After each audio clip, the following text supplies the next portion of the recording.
एक ये कांवड़िया यात्रा पे एक नोटिस इशू किया है जहाँ पे दे हैव टू, हाँ। जहाँ पे सारे स्टॉल्स और शॉपकीपर्स को उनका नेम डिस्प्ले करना होता है। तो आप इसको किस तरह से देखते हैं? आपने ट्वीट भी किया है इसके बारे में। देखिए, ये जितना भी इसके इस ऑर्डर या जो वर्बल ऑर्डर है उत्तर प्रदेश की सरकार की तरफ से, उसको हम कंडेम करते हैं। इसलिए कंडेम करते हैं कि ये संविधान के आर्टिकल 17 का वायलेशन है, जो अनटचेबिलिटी की बात करता है। तो उत्तर प्रदेश की सरकार अनटचेबिलिटी को प्रमोट कर रही है। इस तरह का ऑर्डर देकर के नाम रखना और अपने रिलीजन का इजहार करना, बताना, ये आर्टिकल 21 राइट टू लाइफ का भी वायलेशन है और आर्टिकल 19 राइट टू लाइवलीहुड का भी ये वायलेशन है। दूसरी बात ये है कि जब से वो उत्तर प्रदेश की सरकार ने ऑर्डर दिया है, मुजफ्फरनगर में जितने ढाबे हैं उन ढाबों से मुस्लिम एम्प्लॉइज़ को निकाल दिया गया है। तीसरी बात यह है कि उस हाईवे के ऊपर मैकडॉनल्ड है, KFC है, पिज़्ज़ा हट है, आपके कैफ़े कॉफ़ी डे है। उसके ऊपर क्यों नहीं बोल रहे हो लोग? उनसे क्या कुछ बातचीत हो गई क्या आपकी? पांचवी बात यह है कि ये जो ऑर्डर है उत्तर प्रदेश की योगी आदित्यनाथ सरकार का, ऐसा दिख रहा है कि हिटलर की रूह उनमें समा चुकी है। ये क्रिस्टल नॉट मूवमेंट लग रहा है। हिटलर भी एक जूडन बॉयकॉट करते थे, इस तरह का बॉयकॉट हो रहा है उत्तर प्रदेश की सरकार की तरफ से। भाई, आप होते कौन है ये करने वाले? क्या एक यात्रा का इतना उनको आप इम्पोर्टेंस देंगे और दूसरों की लाइवलीहुड को बर्बाद कर देंगे आप क्या एक ही समुदाय के लिए कि उसके लिए काम करेंगे? कॉन्स्टिट्यूशन कहाँ गया फिर? कॉन्स्टिट्यूशन क्या कहाँ चलेगा? कौन से कचरे की बिन में चलेगा कॉन्स्टिट्यूशन? फिर मोदी जी संविधान को उठा के चूमते। ये सब नाटक ड्रामा हो रहा है। तो ये स्टेट की तरफ से हिंदुत्व की जो तंजीमें हैं, ऑर्गेनाइजेशन है, उनके प्रेशर में आकर ये बोला जा रहा है कि आप मुसलमान की दुकानें मत जाओ। क्या है ये? किस लिए हो रहा है? आप उनको आइडेंटिफाई कर रहे हैं। ये हिंदू की दुकान है, ये मुसलमान की दुकान है, इसका नाम अबू बकर है, इसका नाम अली है, इसके पास मत जाओ आप। ये क्या है ये? और आखिरी बात यह है कि मैं चैलेंज कर रहा हूँ, रिटर्न ऑर्डर निकालो आप। योगी आदित्यनाथ में अगर हिम्मत है तो रिटर्न ऑर्डर निकाल के बताओ हमारे को इसके बारे में। क्लियर डिस्क्रिमिनेशन हो रहा है मुसलमानों से। ये कॉन्स्टिट्यूशन की, संविधान की धज्जियां उड़ाई जा रही हैं। हमने आर्टिकल 17 के जरिए अनटचेबिलिटी खत्म किया, आप अनटचेबिलिटी ला रहे हैं। आप राइट टू लाइफ के खिलाफ है, राइट टू लाइवलीहुड के खिलाफ है। तो ये क्लियर कट डिस्क्रिमिनेटरी ऑर्डर है और ये बताता है कि ये मुसलमानों को सेकेंड ग्रेड सिटीज़न बनाना चाहते हैं उत्तर प्रदेश में, पूरे देश में। और पूरा जो लार्जर इनका स्कीम है उसका ये इम्प्लीमेंटेशन हो रहा है। और मुजफ्फरनगर के ढाबों से पूरे मुस्लिम एम्प्लॉयज़ को निकाल दिया गया है। आप ही के दूसरे टीवी चैनल की रिपोर्ट है, आपके निकाल दिया गया है। बताइए क्या कर रहे हैं आप? क्यों जुल्म कर रहे हैं साहब? इतनी नफरत क्यों है बीजेपी को मुसलमानों से? आपकी संविधान की ड्यूटी निभाइए ना आप।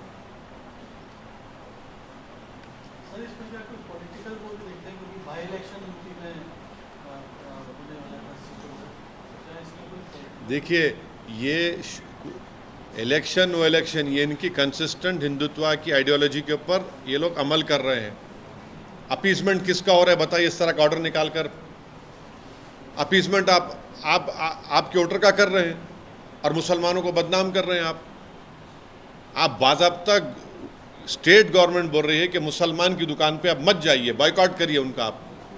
और पिछले कई सालों से तो हिंदुत्व ऑर्गेनाइजेशन तो यही बोल रही है कि मुसलमानों का समाजी बायकॉट करो, सोशल बायकॉट करो। यही हो रहा है। सर, ये शुभेंदु अधिकारी जो बीजेपी के लीडर है वेस्ट बंगाल के, उन्होंने बोला है कि सबका साथ सबका विकास का जो स्लोगन है उसके ऊपर एक बार सोचना पड़ेगा, क्योंकि वेस्ट बंगाल अरे छोड़िए ना, भाड़ में जाए वो, कोई बोलता नहीं बोलता, संविधान है। ये स्लोगन से गवर्नमेंट चलती क्या? आपका संविधान में राइट टू इक्वालिटी है, संविधान बोलता डिस्क्रिमिनेशन नहीं कर सकते आप। संविधान में लफ्ज़ माइनॉरिटी का वर्ड इस्तेमाल हुआ आर्टिकल 29-30 में, ये फंडामेंटल राइट है, ये देश का बेसिक कॉन्स्टिट्यूशन के बेसिक स्ट्रक्चर का हिस्सा है। इनके बोलने नहीं बोलने से कुछ फ़र्क पड़ने वाला थोड़ी है। ये अपनी नफ़रत का इजहार कर रहे हैं बीजेपी, और ख़ास तौर से मुसलमानों से इनकी नफ़रत अब खुल के आ रही है। हाँ, असम का सीएम झारखंड में बोला है मुस्लिम पॉपुलेशन असम में 12%, 1951 में 12% का 50% हो गया, मैं इसके खिलाफ लड़ रहा हूँ, ये बहुत डेंजर ट्रेंड हो रहा है बोल के कल बात कर रहे हैं। आसाम के मुख्यमंत्री जो है भारत के टॉप 5 झूठों में शुमार होते, टॉप 5 झूठों में। और उनकी झूठ ये है कि 1951 में मुस्लिम पॉपुलेशन 24.68 था। झूठे हैं वो, और नफ़रत करते हैं आसाम के मुसलमानों से। आसाम में है तो बंगाली मुसलमान मियाँ बोल के डिस्क्रिमिनेट करते, आसाम के बाहर गए तो पूरे मुसलमान डिस्क्रिमिनेट करते। झूठ क्यों है बोल रहा हूँ मैं आपको। 1951 में आसाम था, उसमें नागालैंड नहीं था, मिज़ोरम नहीं था, आपके अरुणाचल नहीं था, मेघालय नहीं था, राइट। अब ये अलग स्टेट जब बन गए तो उस वक़्त 51 में 24.68 मुस्लिम पॉपुलेशन था, 2001 में 30.92 था, और 2011 सेंसस में 34.22 था। इतना झूठ बोल रहे, और इनके झूठ की वजह से पूरा एडमिनिस्ट्रेशन, पूरे ऑफिसर्स मुसलमानों से नफ़रत कर रहे हैं। और कैसा कर रहे हैं मैं बता रहा हूँ आपको। वहाँ पर एक एरिया है जागीर रोड बोल के, हाई कोर्ट का ऑर्डर आ गया डिमोलिश मत करो। डीएम साहब जो है ऑर्डर नहीं मिला बोल के सिर्फ मुस्लिम हाउस होल्ड्स को, कारोबार को डिमोलिश कर दिए। आसाम में नियरली, आसाम में जो मिनिस्टर्स कॉलोनी है, ये हेमंत बिस्व को बोलो पूरे मुस्लिम लेबरर्स बनाए वो। अगर 40% है मुसलमान आसाम में, तो कौन सा आसमान गिर रहा है? अनकॉन्स्टिट्यूशनल क्या है बताओ? ये कितना अनकॉन्स्टिट्यूशनल है? क्या अनकॉन्स्टिट्यूशनल है? 40% है। पूरा तरकारी बेचने वाला मुसलमान, मच्छी बेचने वाला मुसलमान, ऑटो चलाने वाला मुसलमान, कंस्ट्रक्शन वर्कर मुसलमान। आपको नफरत क्यों इन लोगों से? ये भारत के नागरिक है ना। आप तो मुख्यमंत्री, आपको शर्म आनी चाहिए इस तरह आप एक समुदाय से नफरत कर रहे हैं। तो हर जगह पर बीजेपी किसी भी स्टेट में रहने दो, सिर्फ नफरत करना मुसलमानों से, और उस नफरत को इंस्टीट्यूशनलाइज कर देना, और अपने गवर्नमेंट में जहाँ पावर में है वहाँ पर एक मैसेज दे देना पूरे गवर्नमेंट के एम्प्लॉयज़ को कि आप कुछ भी कर सकते हैं मुसलमानों के ताल्लुक से। हेमंत बिस्व शर्मा ने ये भी कहा है कि it's a matter of life and कैसा लाइफ एंड डेथ है बताइए? शर्म आनी चाहिए उनको। अगर 40% मुसलमान है तो लाइफ एंड डेथ का मामला कैसा हो गया बताइए? लाइफ एंड डेथ का मामला कैसा हो गया बताइए? किससे खतरा है आपको, देश को? आप बताना चाह रहे 40% से खतरा है आपको? कितना झूठ बोलेंगे, कितना नफरत करेंगे? यानी नफरत की इंतहा कर दे रहे, डिस्क्रिमिनेशन की इंतहा कर दे रहे आप। 40% अगर तो क्या लाइफ एंड डेथ का मैटर है बताओ? तुम हार गए लोकसभा के तो लाइफ एंड डेथ का मैटर हो गया।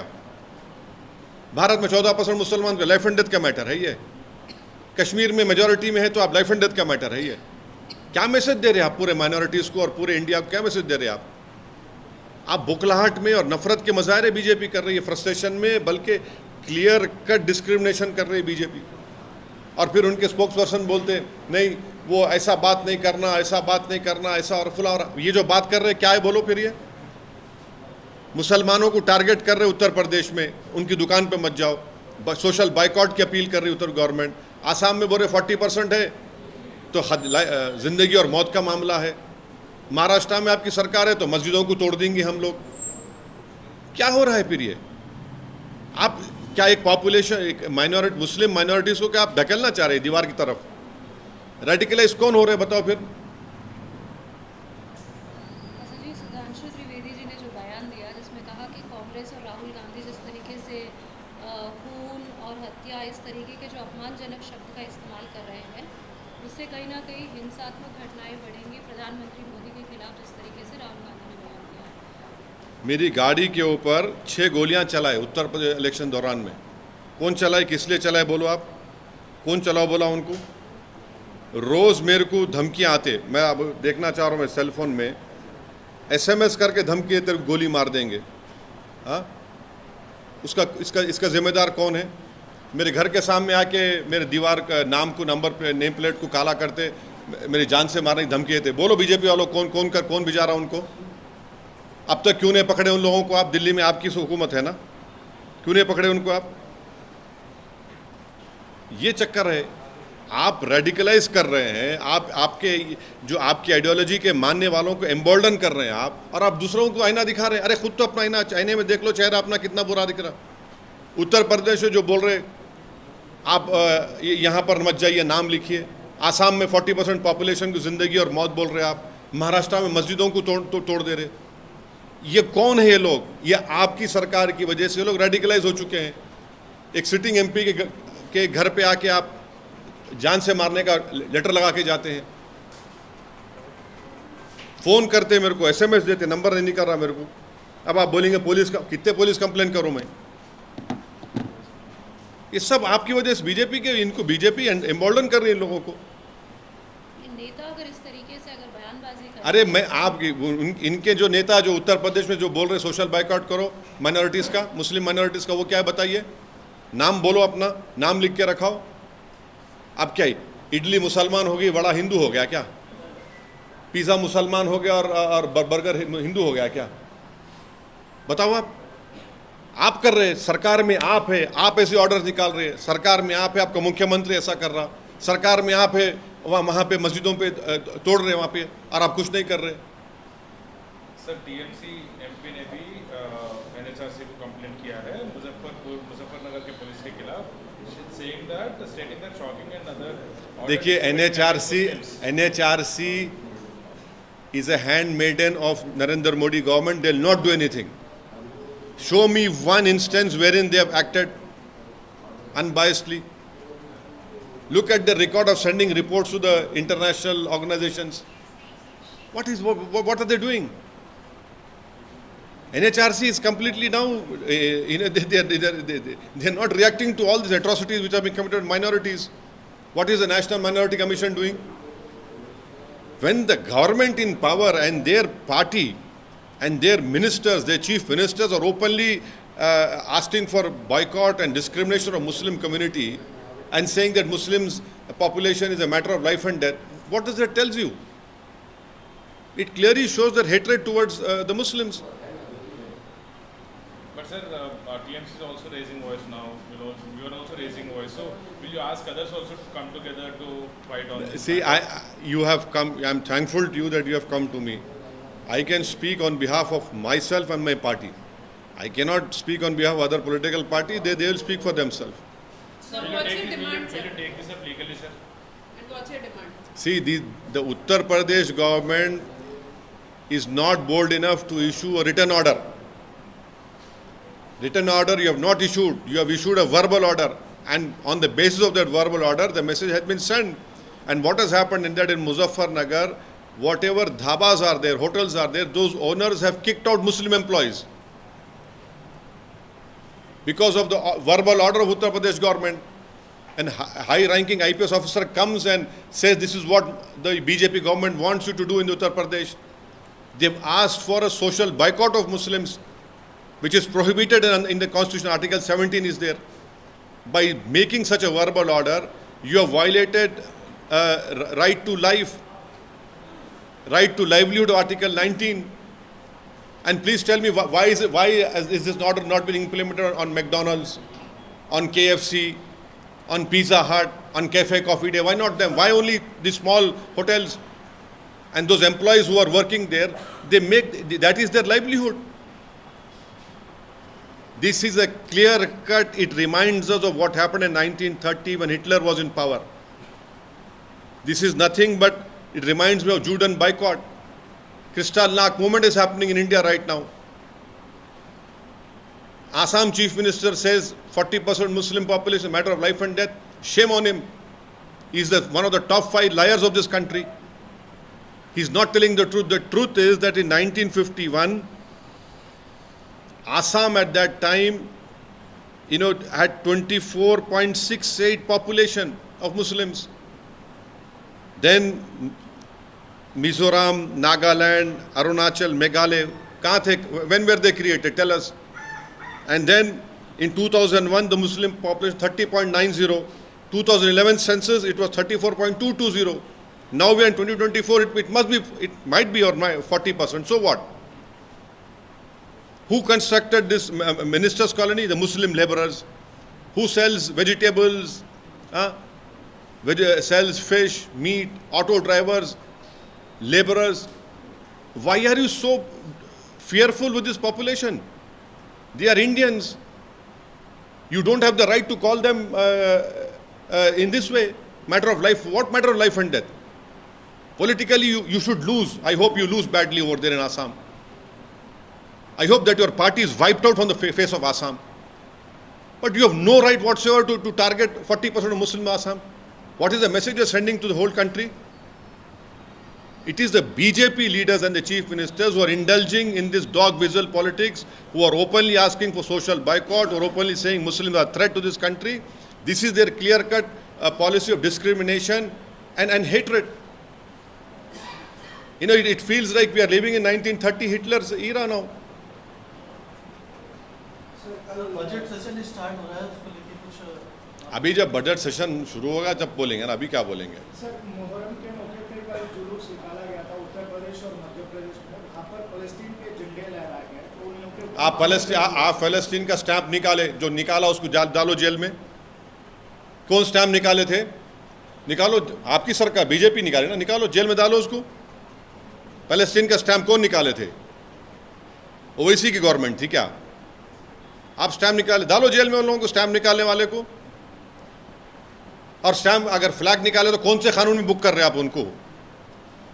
अमेरिका के सेनेटर्स आए थे, 10 सेनेटर हिमाचल प्रदेश गए थे दलाई लामा से मिलने के लिए।